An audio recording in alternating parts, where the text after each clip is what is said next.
ವಿದ್ಯಾರ್ಥಿಗಳೇ, ಪ್ರಭಾವಿ ಅಕಾಡೆಮಿಗೆ ಸ್ವಾಗತ.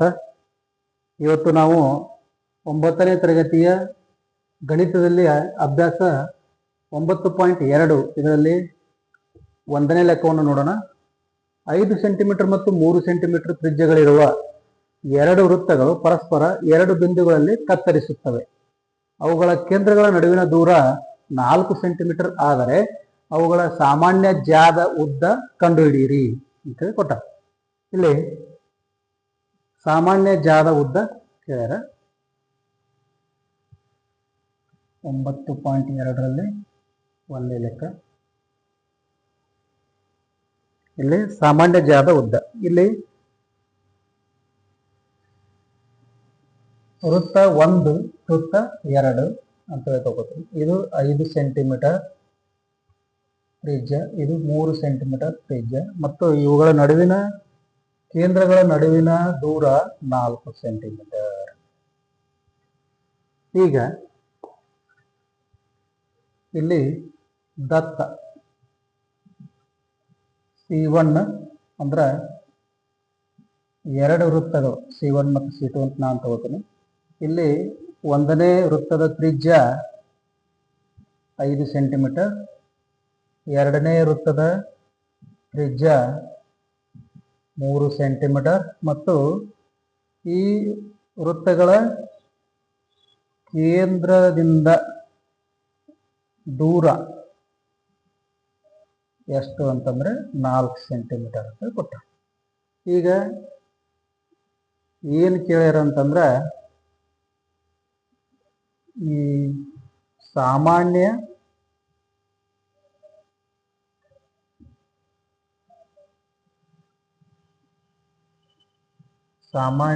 ಜ ಎಷ್ಟು ಅಂತ ಕೇಳ. ಇಲ್ಲಿ ಎರಡು ತ್ರಿಭುಜಗಳನ್ನ ನಾವಿಲ್ಲಿ ತಗೊಳ್ಳೋಣ. ತ್ರಿಭುಜ POX ಹಾಗೂ ತ್ರಿಭುಜ QOX ಗಳನ್ನ ಇಲ್ಲಿ ತಗೊಳ್ಳೋಣ. ಈ ಎರಡು ತ್ರಿಭುಜದೊಳಗ ಅಂದ್ರೆ POX ಈ ತ್ರಿಭುಜ ಮತ್ತು QOX ಈ ಎರಡು ತ್ರಿಭುಜದಲ್ಲಿ ನೋಡಿದರೆ ಇವೆರಡು ತ್ರಿಭುಜಗಳು ಮೊದಲು ನಾವು ಸರ್ವಸಮ ತ್ರಿಭುಜಗಳು ಅಂತೇಳಿ ತೋರಿಸ್ಬೇಕು. ಸರ್ವಸಮ ತ್ರಿಭುಜಗಳು ಅಂದ್ರೆ ಯಾವ ತರ ತೋರಿಸ್ಬೇಕಂದ್ರೆ ಇಲ್ಲಿ PO is equal to QO ಅಂತೇಳಿ ತೋರಿಸ್. PO is equal to QO ಅಂತಂದ್ರೆ ಇದು ತ್ರಿಜ್ಯಗಳು. ಯಾವ ವೃತ್ತದ ತ್ರಿಜ್ಯಗಳು ಅಂತಂದ್ರೆ C1 ವೃತ್ತದ ತ್ರಿಜ್ಯಗಳು ಮತ್ತೆ ಆ ಕಡೆ C2ದ್ದು XP ಅಥವಾ PX is equal to QX ಇವು ಕೂಡ ತ್ರಿಜ್ಯಗಳು. ಇನ್ನೊಂದು ಸಾಮಾನ್ಯ ಬಾಹು ಬರುತ್ತೆ, ಅದು OX is equal to OX ಇದು ಸಾಮಾನ್ಯ ಬಾಹು. ಈ ಮೂರು ಇದರಿಂದ ಅಂದ್ರೆ ಬಾಹು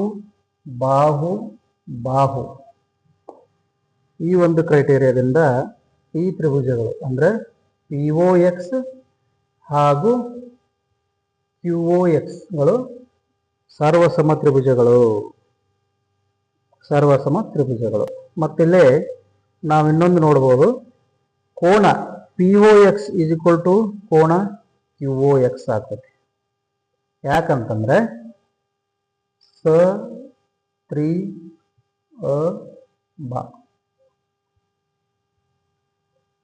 ಸರ್ವಸಮ ತ್ರಿಭುಜದ ಅನುರೂಪ ಬಾಹುಗಳು. ಇದರಿಂದ ಇದು ಒಂದು ಕೋನ, ಇವೆರಡು ಸಮ ಆಗ್ತವ. ಯಾವುದು? ಈ ಕೋನ ಮತ್ತು ಈ ಕೋನ ಅಂದ್ರೆ POX ಮತ್ತು QOX ಗಳು ಸಮ ಕೋನಗಳು. ಇದನ್ನೇ ನಾನು ಸಮೀಕರಣ 1 ಅಂತ ಕರಿತೀನಿ. ಮತ್ತೆ ಇಲ್ಲೇ ಇನ್ನೊಂದನ್ನು ನಾವು ನೋಡ್ಬೋದು, ಏನಂತಂದ್ರೆ ಇಲ್ಲಿ ಇನ್ನೊಂದು ತ್ರಿಭುಜ ಯಾವುದು ಅಂತಂದ್ರೆ ತ್ರಿಭುಜ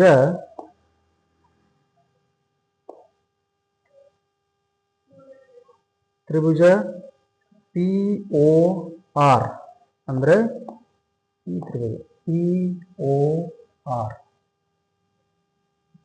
ಮತ್ತು ಇನ್ನೊಂದು ತ್ರಿಭುಜ ಅದರ ಜೊತೆ ಪಿ ಒ ಆರ್ ಮತ್ತು ಕ್ಯೂ ಒ ಆರ್ಗಳನ್ನು ನೋಡಿದರೆ QOR ಈ ತ್ರಿಭುಜಗಳನ್ನು ನೋಡಿದರೆ ಇಲ್ಲಿ ಇವು ಸರ್ವಸಮ ತ್ರಿಭುಜಗಳಂತ ನಾವು ಹೇಳ್ಬೋದು.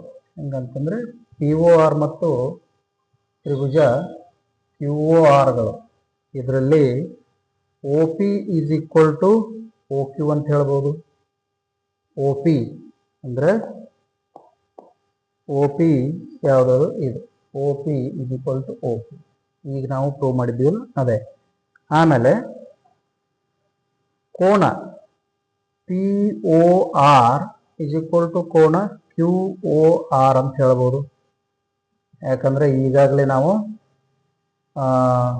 ಸಮೀಕರಣ 1ರಲ್ಲಿ ಹೇಳಿವಿ.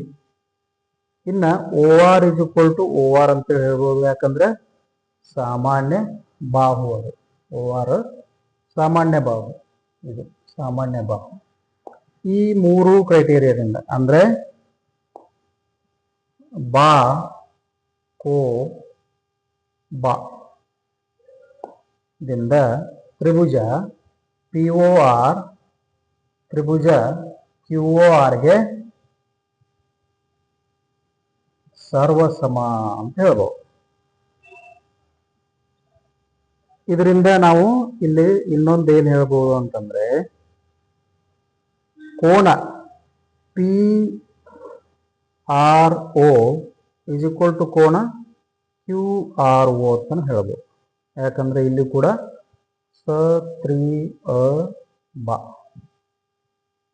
ಸತ್ರಿಅಬಾನಿನ ಇದನ್ನ ಸಮೀಕರಣ 2 ಅಂತ ತಗೋತೀನಿ. ಆಮೇಲೆ ಇನ್ನೊಂದಿಲ್ಲಿ PR ಈಸ್ ಈಕ್ವಲ್ ಟು ಏನಾಗ್ತಿಲ್ಲಿ ಬಾಹು PR is equal to QR. ಇದನ್ನ ನಾನು ಸಮೀಕರಣ 3 ಅಂತ ಹೇಳಿ ತಗೋತೀನಿ. ಈಗ ಈ ಎರಡೂ ತ್ರಿಭುಜಗಳನ್ನ ನಾವು ನೋಡಿದೀವಿ. ಇಲ್ಲಿ ನೆಕ್ಸ್ಟ್ ಸ್ಲೈಡ್ಗೆ ಹೋಗೋಣ. ಇಲ್ಲಿ ನಾವು PQ ಅನ್ನು ನೋಡಿದಾಗ PQ ಇದು ಒಂದು ರೇಖೆಯಾಗಿದೆ. PQ ನೋಡಲಾಗಿ ಇದು ಒಂದು ರೇಖೆಯಾಗಿದೆ. ಹಂಗಾದ್ರೆ ಈಗಾಗಲೇ ನಾವು ಹೇಳಿದಂಗೆ ಕೋನ PRO ಮತ್ತು ಕೋನ QROಗಳು ಕೋನ PRO ಮತ್ತು ಕೋನ QROಗಳು ಈಗಾಗಲೇ ಈ ಒಂದು ಸ್ಲೈಡಲ್ಲಿ ನಾವು ನೋಡಿದ್ದೀವಿ. ಕೋನ PRO ಮತ್ತು ಕೋನ QROಗಳು ಸಮವಾಗಿವೆ. ಹಂಗಾದ್ರೆ ಸಮ ಇದಾವೆ. ಮತ್ತಿಲ್ಲಿ ಇನ್ನೊಂದೇನು ನೋಡ್ಬೋದು ನಾವಿಲ್ಲಿ ಅಂತಂದ್ರೆ ಇವೆರಡೂ ಸೇರಿಸಿದಾಗ ನಮ್ಗೆ 180 ಡಿಗ್ರಿ ಸಿಗುತ್ತೆ. ಇವೆರಡು ಸೇರಿಸಿದಾಗ ಯಾವ್ಯಾವುದು ಕೋನ PRO ಈ ಕೋನ ಆಮೇಲೆ QR ಈ ಕೋನ ಇವೆರಡು ಸೇರಿಸಿದ್ರೆ 180. ಯಾಕೆ 180 ಅಂತಂದ್ರೆ ಇದು ಒಂದು ರೇಖೆಯಾಗಿದೆ. PQ ಒಂದು ರೇಖೆಯಾಗಿದೆ. ಈಗ PRO ಪ್ಲಸ್ ಈ QRO ಏನಾಯ್ತಲ್ಲ ಇದನ್ನ ನಾನು PRO ಅಂತ ಹೇಳಿ ತಗೋತೀನಿ. ಯಾಕಂತಂದ್ರೆ PRO is equal to QRO ಇದೆ. ಅದಕ್ಕಾಗಿ ಈಗ ಏನಾಯ್ತು 180 ಡಿಗ್ರಿ PRO ಪ್ಲಸ್ PRO ಅಂದ್ರೆ 2PRO ಈಸ್ ಈಕ್ವಲ್ ಟು 180. ಈಗ PRO ಅಂತಂದ್ರೆ 180/2. ಯಾಕಂದ್ರೆ ಇದನ್ನ ಈ ಕಡೆ ತಗೊಂಡಾಗ ಮಲ್ಟಿಪ್ಲೈ ಇದ್ದು ಡಿವೈಡ್ ಆಗ್ತೈತಿ. 2 1 2 90 ಅಂದ್ರೆ PRO is equal to 90 degree. PRO is equal to 90 degree ಅಂತಂದ್ರೆ QRO ಈಸ್ ಈಕ್ವಲ್ ಟು ಎಷ್ಟು? ಯು ಆರ್ ಒನು 90 ಡಿಗ್ರಿನೇ, ಯಾಕಂದ್ರೆ P R O Q R ಒಗೆ ಸಮವಾಗಿದೆ. ಮತ್ತು ಇಲ್ಲಿ ನಾವು ಏನು ಹೇಳ್ಬೋದು ಅಂತಂದ್ರೆ ಪಿ ಆರ್ ಎಕ್ಸ್ನು ಇಲ್ಲಿ ಕ್ಯೂ ಆರ್ ಒಗೆ ಸಮ.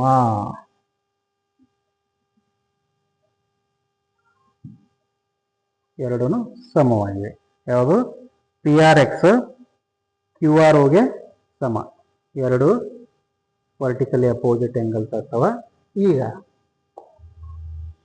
ಈಗ ನಾವು ಓ ಆರ್ ಅನ್ನ ಎಕ್ಸ್ ಅಂತೇಳಿ ತಗೊಳ್ಳಿ. ಯಾವುದು? ಓ ಆರ್ ಅನ್ನು ನಾವು ಎಕ್ಸ್ ಅಂತೇಳಿ ತಗೊಂಡಾಗ ನಮ್ಗಿಲ್ಲಿ ಎಕ್ಸ್ ಆರ್ ಏನಾಗುತ್ತೆ? ಎಕ್ಸ್ ಆರ್ ಅಂದ್ರೆ ಎಕ್ಸ್ ಟು ಆರ್. ಇದೇನಾಗ್ತತಿ ಅಂದ್ರೆ 4 ಎಕ್ಸ್ ಅನ್ನ ಮೈನಸ್ ಮಾಡೋದು, ಅಂದ್ರೆ ಓ ಎಕ್ಸ್ ಓ ಆರ್ ಅನ್ನ ಮೈನಸ್ ಮಾಡೋದು. ಅಂದ್ರೆ X R is equal to 4 minus X ಆಯ್ತು. ಈಗ ಬೇರೆ ಎರಡು ತ್ರಿಭುಜಗಳನ್ನು ನೋಡೋಣ. ಯಾವ್ಯಾವು ಅಂತಂದ್ರೆ ಓ ಪಿ ಆರ್ ತ್ರಿಭುಜ ಮತ್ತು ಇನ್ನೊಂದು ತ್ರಿಭುಜ ಎಕ್ಸ್ ಪಿ ಆರ್. ಈ ತ್ರಿಭುಜಗಳನ್ನ ನೋಡೋಣ. ಇಲ್ಲಿ ಈ ತ್ರಿಭುಜಗಳೊಳಗ ಏನೇನಾಗ್ತತಿ ಅಂತಂದ್ರೆ ತ್ರಿಭುಜ ಈಗಾಗಲೇ ಹೇಳಿದಂಗೆ ಓ ಪಿ ಆರ್ ಮತ್ತು ಇನ್ನೊಂದು ತ್ರಿಭುಜ ಎಕ್ಸ್ ಪಿ ಆರ್. ಇವು ಪೈಥಾಗೋರಸ್ ಪ್ರಮೇಯ ಪ್ರಕಾರ ಓ ಪಿ ಸ್ಕ್ವೇರ್ ಅಂದ್ರ ವಿಕರ್ಣ. ಓ ಪಿ ಇದು ವಿಕರ್ಣವಾಗಿದೆ. ಓ ಪಿ ವಿಕರ್ಣ ಯಾವ ತ್ರಿಭುಜದೊಳಗ ಅಂತಂದ್ರ ಓ ಪಿ ಆರ್ ಒಳಗ. ಇನ್ನ ಪಿ ಆರ್ ಎಕ್ಸ್ ಒಳಗ ಪಿ ಎಕ್ಸ್ ವಿಕರ್ಣ ಅಂದ್ರೆ ಪಿ ಎಕ್ಸ್ ಸ್ಕ್ವೇರ್. ಇಲ್ಲಿ ಓ ಪಿ ಆರ್ ಒಳಗ O P square is equal to P R square plus O R square. ಮತ್ತಿಲ್ಲಿ ಪಿ ಎಕ್ಸ್ ಸ್ಕ್ವೇರ್ ಅಥವಾ X P square is equal to P R square plus X R square. ಹಂಗಾದ್ರೆ ಇದು O P ಇದು ತ್ರಿಜ್ಯ C1 ಅಂದ್ರೆ 5 square ಆಯ್ತು. ಈಗ P R ನಮ್ಗೆ ಗೊತ್ತಿಲ್ಲ, ಓ ಆರ್ ನಾವು ಎಕ್ಸ್ ಅಂತ ಆಲ್ರೆಡಿ ತಗೊಂಡಿದ್ವಿ. ಈಗ ಪಿ ಎಕ್ಸ್ ನಮಗಿಲ್ಲಿ ಗೊತ್ತು ಎಷ್ಟು? 3 ಅದರದ್ದು ತ್ರಿಜ್ಯ, ಅದು C2 ತ್ರಿಜ್ಯ. ಪಿ ಆರ್ ಈಗಾಗಲೇ ಹೇಳ್ದಂಗೆ ಅದು ಗೊತ್ತಿಲ್ಲ. ಈಗ ಎಕ್ಸ್ ಆರ್ ನಾವು ಏನು ಮಾಡ್ಕೊಂಡಿವಿ? ಇಲ್ಲಿ ಎಕ್ಸ್ ಆರ್ ಅಂತಂದ್ರೆ 4 ಮೈನಸ್ ಎಕ್ಸ್ ಅಂತ ತಗೊಂಡಿವಿ, ಅದರದ್ದು ಸ್ಕ್ವೇರ್. ಈಗ 5 ಸ್ಕ್ವೇರ್ ಅಂದ್ರೆ 25. ಈಗ P R square plus X square. ಈಗ ನಾನು P R square is equal to 25 minus X square ಅಂತ ಬರ್ಕೋಬಹುದು. ಈಗ ನಾವು ಇಲ್ಲಿ ನೋಡಿದ್ರೆ ಇದು A minus B whole square ತರ ಕಾಣಿಸುತ್ತೆ. ಅಂದ್ರೆ ಇದು A square plus B square plus B square minus 2ab. ಹಂಗಾದ್ರೆ 3 3 9 ಪಿ ಆರ್ ಸ್ಕ್ವೇರ್ ಹಂಗೆ ಇಡೋಣ. ಇಲ್ಲಿ ಎ ಸ್ಕ್ವೇರ್ ಅಂದ್ರೆ 4 ಸ್ಕ್ವೇರ್ ಪ್ಲಸ್ ಬಿ ಸ್ಕ್ವೇರ್ ಅಂದ್ರೆ X square minus 2 into A ಅಂದ್ರೆ 4 ಇಂಟು ಬಿ ಅಂದ್ರೆ X. 9 is equal to P R square plus 4 4 16 plus X square minus 4 2 8 X. ಇಲ್ಲಿ P R square is equal to ತೆಗೆಯೋಣ. ಈಗ P R square is equal to 9 minus 16 minus X square plus 8 X. ಈಗ P R square is equal to 9 minus 16 ಅಂತಂದ್ರೆ minus 7 minus X square plus 8 X. ಈಗ P R square ಸಿಕ್ತು. ಈಗ P R square ಅಂದ್ರೆ 25 minus X square. P R square ಅಂತಂದ್ರೆ minus 7 minus X square plus 8 X. ಅಂದ್ರೆ ಆ P R ಸ್ಕ್ವೇರ್ಗಳು ವ್ಯಾಲ್ಯೂಗಳನ್ನು ಹಾಕೋಣ. 25 minus X square is equal to minus 7 minus X square plus 8 X. ಇಲ್ಲಿ ಈಗ -x² ಹೋಯ್ತು. 25 ಈ 7 ಈ ಕಡೆ ತಗೊಂಬಂದ್ರೆ +7 -7 ಇದ್ದಿದ್ದು 8x 8x. ಈಗ ಇದು 32 ಆಯ್ತು ಇಸ್ ಈಕ್ವಲ್ ಟು 8x.